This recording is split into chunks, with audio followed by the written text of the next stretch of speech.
Ukraine on Air. We welcome you from the heart of the Europe. This is 28th day of the Russian war in Ukraine, and we continue delivering you the latest updates from the ground. Our today's topic is the military situation in Ukraine of the course of almost 2 months of war in Ukraine. And we traditionally start our broadcast today from the latest update from the battlefield. Total opponents' losses of the Russian army in Ukraine. Now we can see it on screen.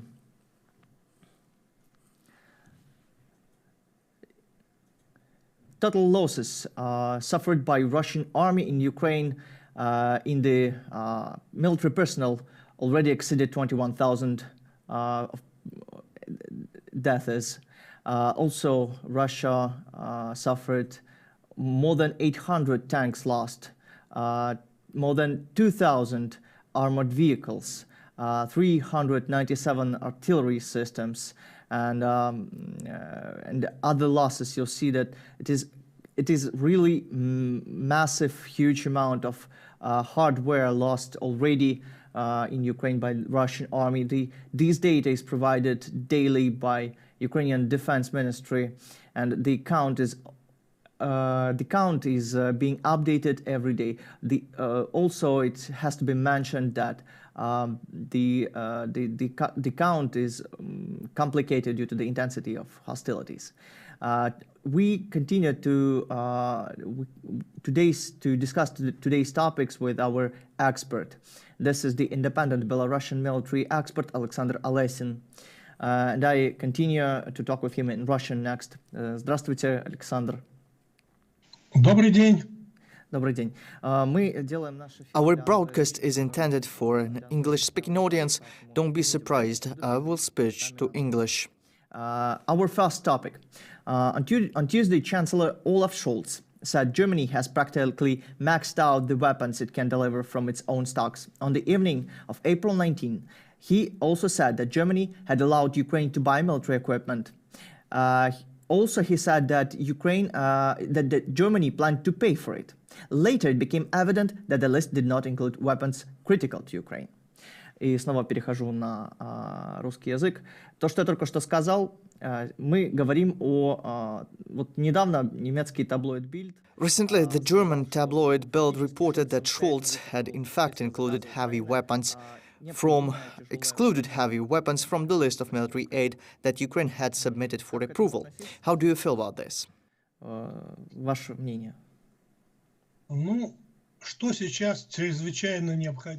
What Ukraine desperately needs right now is heavy weaponry to conduct active defense. Tanks and armored vehicles on the one hand and artillery systems and multiple rocket launchers on the other are very much needed to counter the large numbers of Russian tanks and armored vehicles.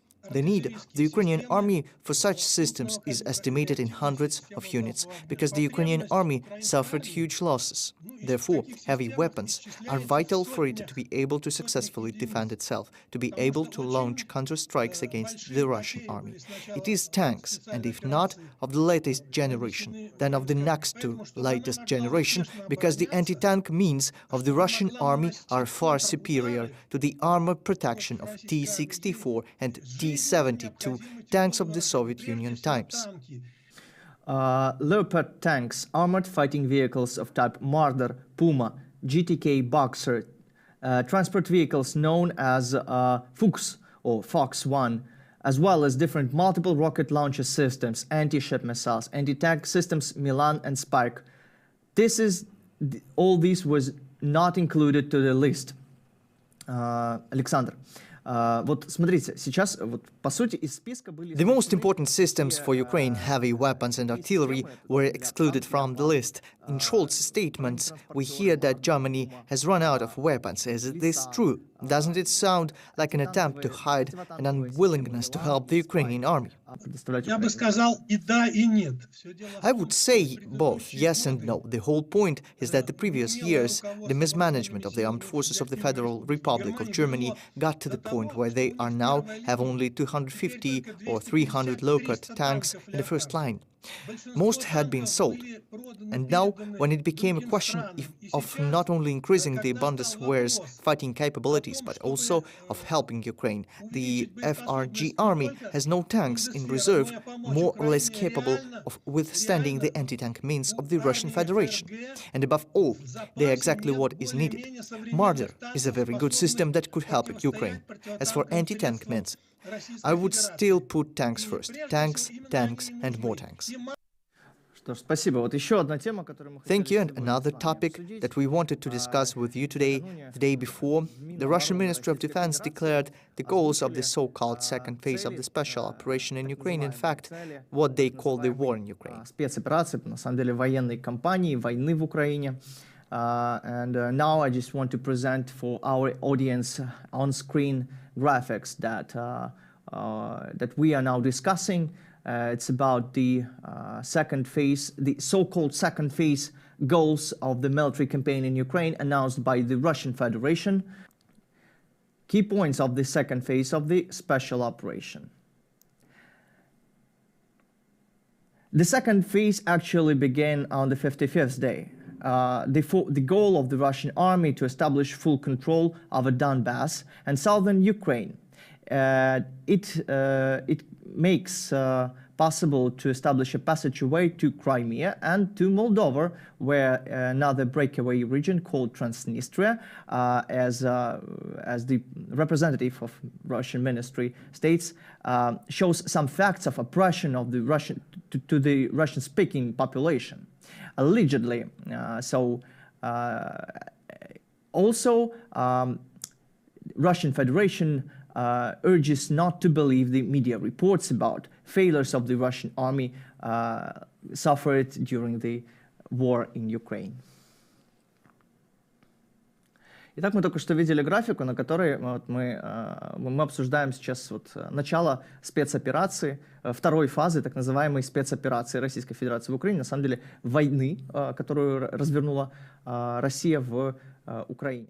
And so the beginning of the second phase of the war. This is not the first time Russia is trying to shuffle the attention from one purpose of the war to another.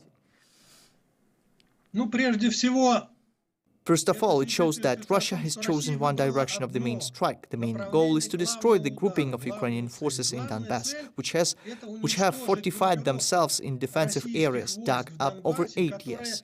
And they are doing serious damage to the Russian army and preventing it from penetrating further into Ukrainian territory. Now, the Russians have decided to strike from the flanks, from the north and from the south, to chop down this grouping, to encircle it. Taking advantage of the fact that the Ukrainian army has little fuel and few tanks and armored vehicles, and that it cannot defend itself maneuverably, the Russians have decided to encircle it. They believed that if they destroy this grouping, Kiev will capitulate, because Donbass has the most combat-ready, most motivated military units. The Russian leadership believes that if the grouping is eliminated, the entire Ukrainian defense will collapse, and the second task, adjacent to the main one, is to break a land corridor to Crimea and deprive Ukraine of ports on the Sea of Azov and, if possible, on the Black Sea. In some circles, there is even talk of linking up with a grouping of Russian troops in Transnistria. Does this mean that Russia is ready to attack not only Ukraine but also Moldova? Not on Moldova, but on the part of Moldova controlled by unrecognized regime, to unite with the so-called Russian peacekeepers deployed there. Alexander, thank you very much for attending our broadcast today. I hope we will see you again in a different time and different situation, and we won't discuss the military one again.